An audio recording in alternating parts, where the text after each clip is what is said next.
உலகத்திற்கே ஒளி தருவது சூரியன்.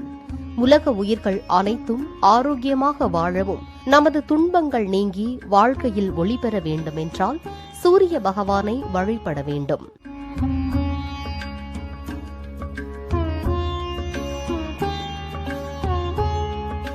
சிக்கல்களை கையாளும் முறைகள் எப்படி வேறுபடுகிறதோ அதேபோல் ஒவ்வொரு கிரகங்களுக்கும் உடைய வழிபாட்டு முறைகளும் வேறுபடுகின்றன.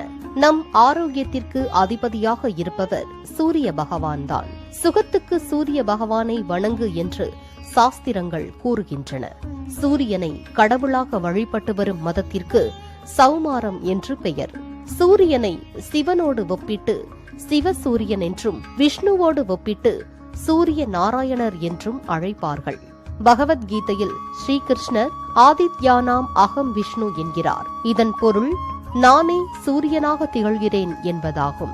சூரியன் 7 குதிரைகள் பூட்டிய காலம் என்ற ஒற்றை சக்கர தேரில் பவனி வருபவராக புராணங்கள் கூறுகின்றன.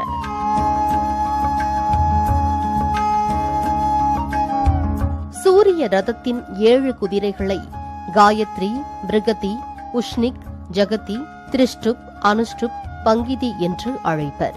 இவை பாரத்தின் 7 நாட்களை குறிக்கின்றன. சூரியன் ஒவ்வொரு பருவ காலத்திலும் ஒவ்வொரு நிறத்தில் காட்சி தருகிறார். அதாவது வசந்த காலத்தில் தங்க நிறத்திலும், வெயில் காலத்தில் செண்பகப்பூ நிறத்திலும், மழை காலத்தில் வெண்மை நிறத்திலும், கார்காலத்தில் கருமை நிறத்திலும், முன்பனி காலத்தில் தாமரை நிறத்திலும், பின்பனி காலத்தில் சிவப்பு நிறத்திலும் விளங்குவதாக வேதங்கள் கூறுகின்றன. சூரியனின் தேர் தெற்கில் பயணிக்கும் காலத்தை தட்சணாயனம் என்றும், வடக்கு நோக்கி பயணிக்கும் காலத்தை உத்தராயணம் என்றும் கூறுவர். தினமும் காலையில் எழுந்து நீராடிய பின்னர் இளஞ்சூரியனை தரிசித்து தலைக்கு மேல் 2 கைகளையும் உயர்த்தி வணங்கி வழிபாடு செய்ய வேண்டும்.